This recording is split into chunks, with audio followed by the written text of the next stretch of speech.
Today on What It's Like, 2006 Pontiac Solstice. Do you remember the Pontiac Solstice? A lot of people said it was GM's Mazda Miata. And today we're going to find out if that was true. I borrowed this 2006 Pontiac Solstice from Beaver County Chrysler Dodge and Jeep pre-owned inventory. They have a huge selection, so if you're in the market for a new or a used car, check out Beaver County Chrysler Dodge and Jeep. Also, if you're into anything automotive, I would like to invite you to hit the subscribe button, maybe also the like button and the share button. It would mean the world to me. What was the Pontiac Solstice? If you're new to the channel, we like to go in-depth with long-winded overviews. We're going to condense the story down into two key players. We're going to start with Bob Lutz. Wait a second. Bob Lutz, the same guy that's behind the Dodge Viper, he's now at GM? Yep, that's him, same guy. He actually, in his career, he worked for all three of the big three, Ford, GM, and Chrysler. He is right up there with George Romney and Lee Iacocca, in my opinion. Frankly, he needs his own episode, which he will get one day. Well, anyway, Bob goes to his designers and says, hey, I want a sporty roadster-style car with rear-wheel drive. I want it to have some pep and giddy up and go.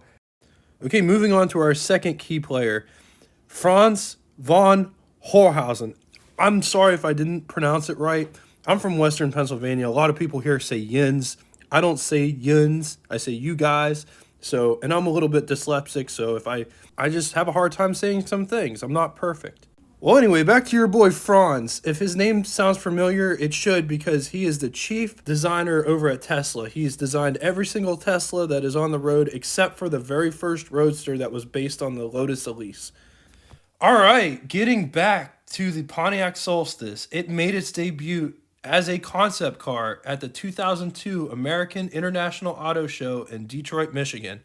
It's also worth mentioning that at the 2002 Auto Show, they also introduced the coupe version, which they did go on to build, but they only built it the last year of production, 2009 to 2010 production run. They only made 1,266 versions of the coupe, which makes it extremely rare. But just to show you the concept version, to me, the only thing that I could see that's different between the concept version and the production version is they changed where the headlights are, or how the headlights sit on the front of the hood.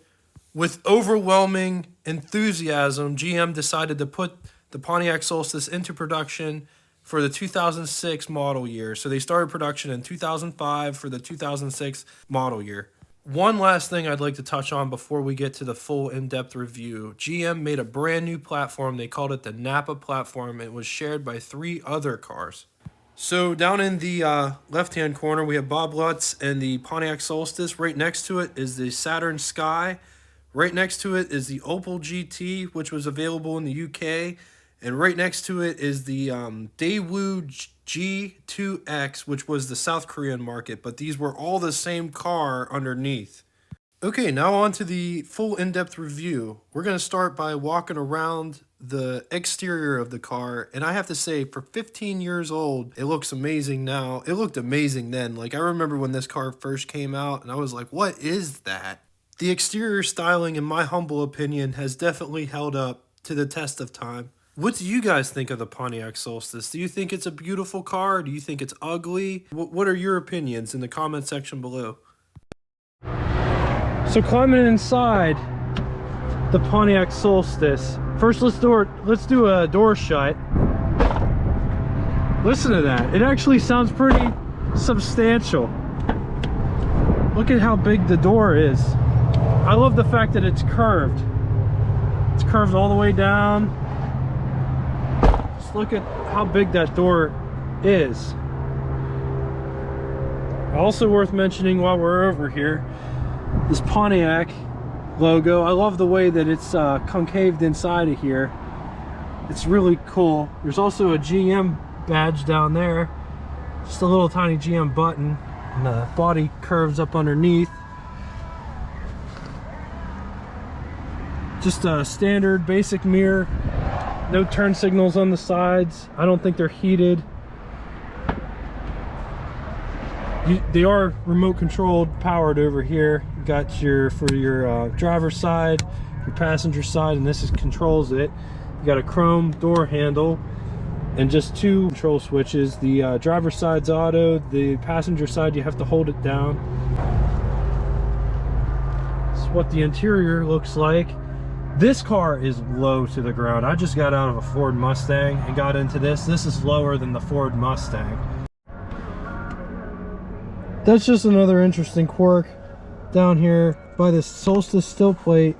Over here you could put rocks, I guess, or decks of cards. I don't know why you would have that there. I mean, maybe cell phones weren't that thin then.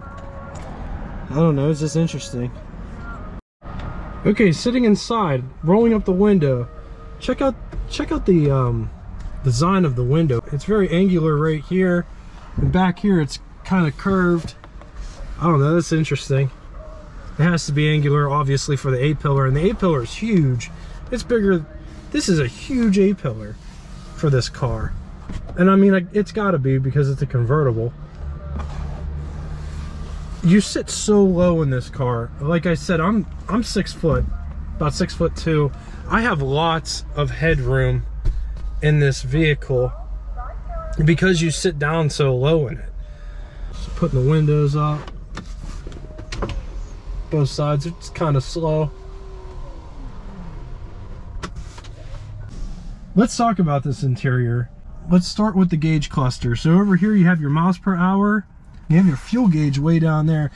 These gauges sit so far back in there, it's almost hard to see. Like it's literally 5 inches in there. And all these lights, they sit so far back inside there. I've never seen anything like it before. I'm gonna turn the keys off and turn them back on so you can see all the buttons that light up. Over here you have your tachometer. Behind here you have your stock for your windshield wiper, the windshield wipers, pretty standard stuff. Turn signals over here, as well as your lights.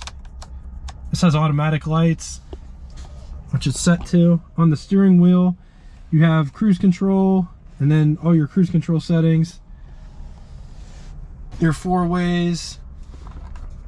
This adjusts the brightness of the speedometer, the illumination between the gauges. All your climate control buttons. This is a convertible and it had air conditioning. All your radio controls. Got cigarette lighter as well as a power port. This is a 5-speed manual. Most of them came with the 5-speed. You could get an automatic if you wanted to, but most people opted for the stick. Nice grab handle here. Behind us, it's where your cup holders are. Interesting cup holder situation is there's 2 cup holders here, as well as there is one right here. So you got 3 cup holders for 2 people, which is kind of interesting.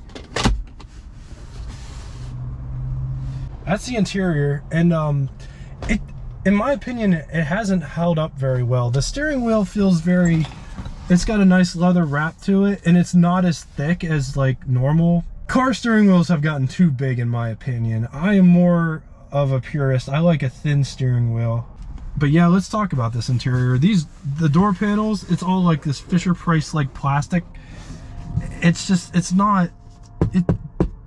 doesn't feel that great. There's no leather down here to put your arms on. It's just hard plastic. The dashboard, if they would have two-toned this, if they would have did like a black and put the white coming down through here, that would have been awesome. But they never did. They never offered that feature. And like it's very dated in here. The dashboard's it kind of slopes down, but it's kind of big. It's like the biggest thing in this interior, which is like the biggest thing in every interior, but it just feels very cheap. This is a nice leather boot on the shifter, and the shifter feels good. as far as I drove it. I didn't drive it very far yet. But it's very cheap. Plastic feeling, and it didn't live up. Like up here it's nice. It's like a painted panel. But this isn't. The seats feel very nice, and you sit low in this car. I don't know how else to really describe it. I had a 67 Mustang, and it feels almost comparable to that. I had a Carmen Ghia too. I had a 73 Carmen Ghia. It feels very similar to both of those cars. It probably feels more closer to, I don't know. It feels very comparable to either one of those. Probably feels more comparable to the Ghia because they're both about the same size-ish. The Ghia was more narrow. This is a pretty wide car, even though this takes up most of the space in the center. The second passenger sits way over there. The shift pattern's pretty basic in this. It's just first, second, third, fourth, fifth, and reverse is all the way over here and down, but it's real tight. Just like the pedal box, it seems like you're sitting on a slant. My feet just keep getting stuck on the incline.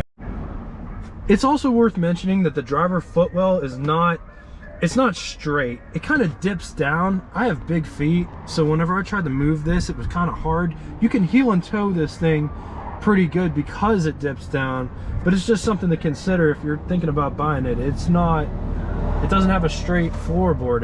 It dips down, and this doesn't give you an accurate representation of what you feel when you drive this car. So getting into the hood access, there's nothing that says hood. The hood latch is actually up underneath the dashboard. It's right here. It's really hard to see. Hood latch is right here underneath the dashboard, and when you hit it, it pops this big hood. This is old school. It's almost Dodge Viper like, and I'll probably get scrutinized in the comment section for saying something like that, but this hood is just one giant piece, and you just lift it up to reveal the engine. It is very Dodge Viper like, and like I said, commenter, I'm gonna get hated, but check that out. You got the Ecotec VVT engine. It's a 2.4 liter 4-cylinder unit. They did make a turbo model that came later. They also made a coupe model that's super rare. They only made 1,266 of those. If I'm wrong, Randy will let you know in the comment section. Randy knows everything. He's like the first troll that I have on this channel. Hashtag Randy. But just check all this out. Like, there's the wheel arches, of course. And see how everything's exposed? Also notice the headlights are connected to this body piece that moves. This was before the government mandated that you can't do that anymore, so it's very interesting to see it. Check out the battery location. I wouldn't want to change a battery in this. I don't know exactly how you get that out of there. It's very interesting. There's your fuse box here. Power steering fluid. But it's very interesting. This engine was designed specifically for the Napa Platform. It's 2.4 liters with dual overhead cams with variable valve timing. Produced 177 horsepower. So closing this big hood, this is one-piece hood, which is worth mentioning, just like the Viper. You just shut it. It just comes down and just let it go and it shuts itself. When these were new, they came standard with 4-wheel disc brakes. As you can see in the back here, it's got disc brakes. These are sitting on 18-inch rims, standard, back in 2006. I love this design where it has the double humps behind your head. The very first time I ever saw a Pontiac Solstice and I saw the humps behind their head, I automatically thought of a 63 Thunderbird Roadster. I know that the humps aren't the same shape or design, but that's what my mind thought of. Now, accessing the trunk is a little different. There's actually two ways to do it. First way, you actually have to open up the glove box And there's a button inside here. The trunk doesn't open the way you would think it would. It actually opens like this. That's what you got for storage. When the top is in here, the top takes up all this space. It's also worth mentioning, if there was somehow a kid got wedged back here, there is a safety latch to let yourself out, even though there's really no space for anybody to really be in. I mean, I guess you could put them up underneath here if the convertible top is up, but if the convertible top is inside the trunk, it takes up literally all the space. It also is real glass, it's not plastic. And it looks like it has defrost technology inside the window itself, but this is all the bigger the window is. It's only about a foot, maybe a foot and a half. That's how big my hand is in comparison to the rear window. Not very big. Okay, so to take down the convertible top, the first thing you do is you make sure the emergency brake is on, which we done. It's just a safety feature. You don't have to have the emergency brake down, but it's always a good idea if it's a stick shift to put the emergency brake up so it doesn't roll away. Lever's up here and you just turn it, and that released the top. The top just lifts down like this. It's actually my first time ever putting down a convertible top, so that's pretty cool. That's what you're left with. There isn't any space to really put anything. I mean, you got some space back in here, but that's it. With this car, it's just pretty much just like I'm gonna drive kind of vehicle. I mean, you could store stuff back here with the top up, but with the top down, you really can't. You're just kind of stuck with that.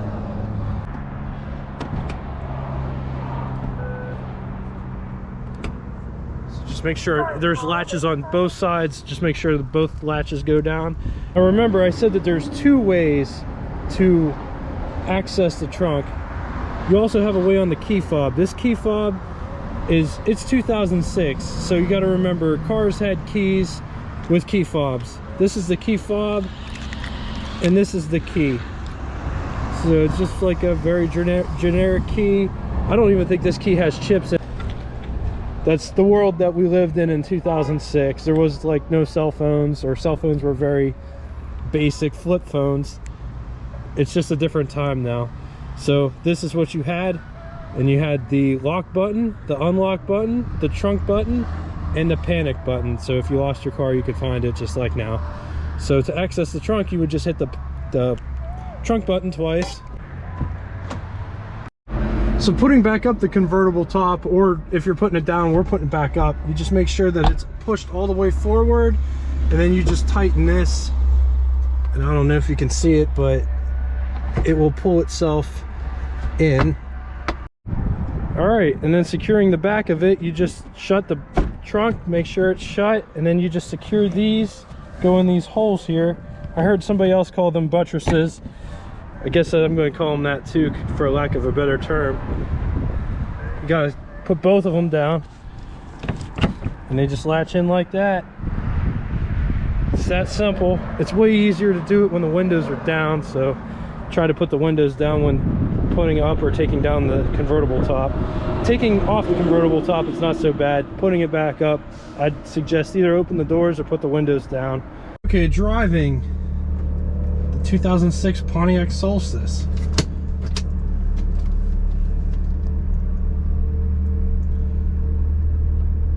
The pedal box is weird. It's angular. It feels like you're sitting up on a hill. Not a lot of other people talk about that, but that's kind of like what it feels like. I'm a tall guy, I got long legs, and it just, I'm not used to driving this type of vehicle, and it's just kind of weird getting used to.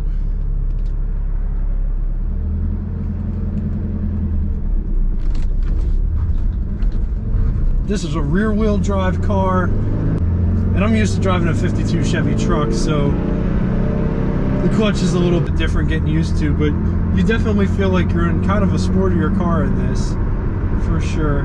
You definitely feel stuff in this. Like, I definitely feel a whole lot more than, I don't know, I was expecting to feel, I guess. I feel a lot of lines on the road, but that's the kind of car it is, you know? It's kind of like a sportier kind of car. I have big feet. My feet keep getting stuck on the incline. I'll have to figure out a different way to drive it.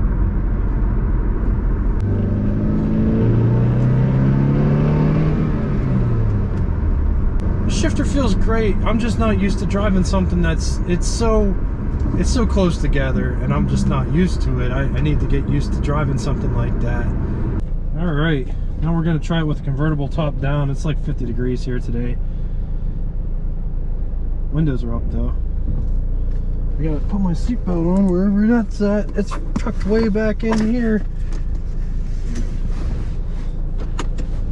There we go.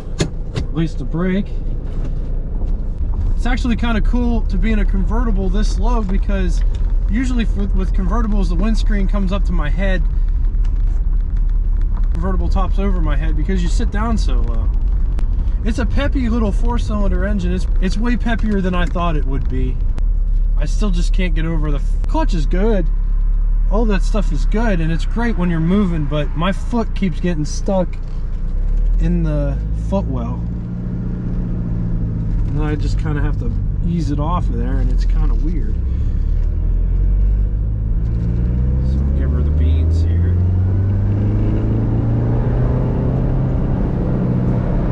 But when you're driving this car, it feels a lot bigger than it actually is. It feels very wide, but it does handle real well for what it is. You know, it's a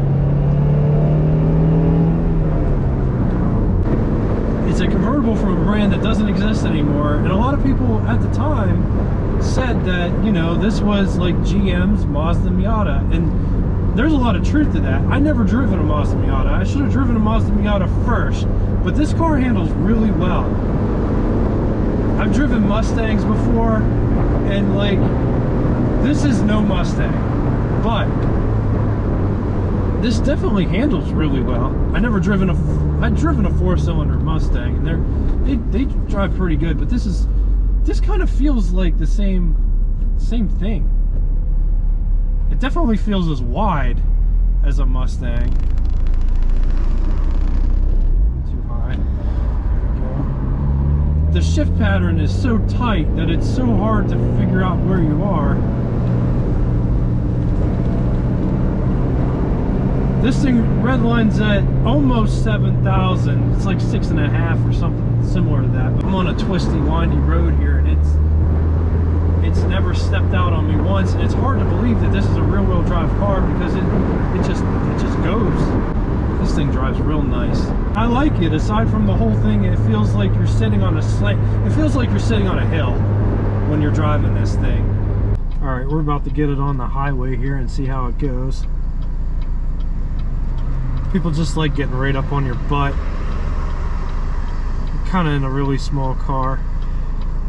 The clutch in this, you depress the clutch and it goes way down, but it doesn't start grabbing until you're like right off of it. And they're all different.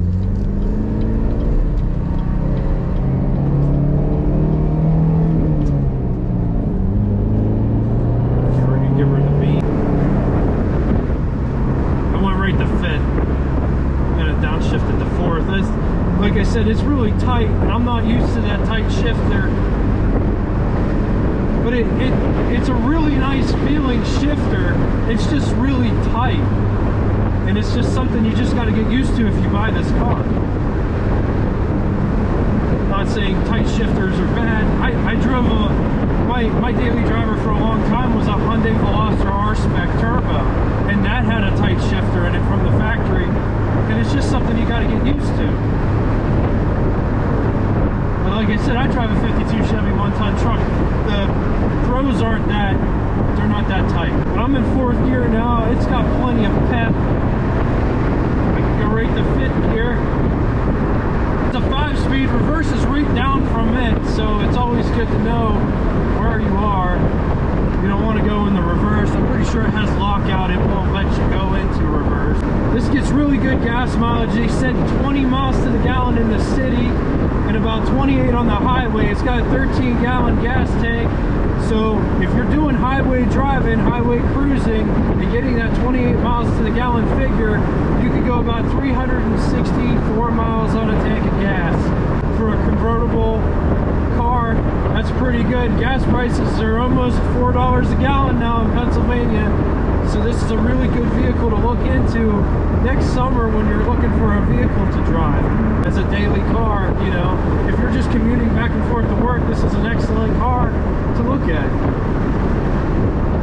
So getting to it, what was it like? I love this car.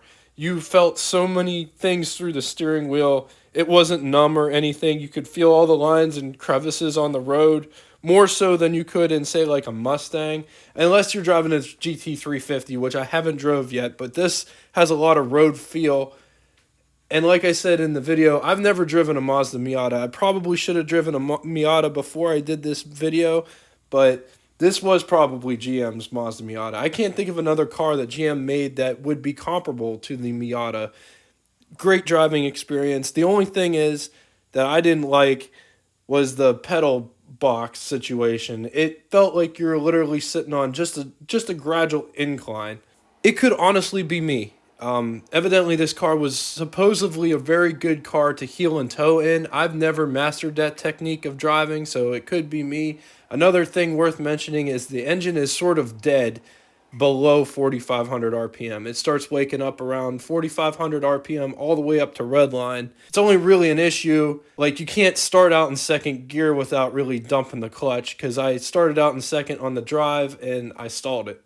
Also, the clutch is very light, super light in this car, and it doesn't engage until you're all the way off of it.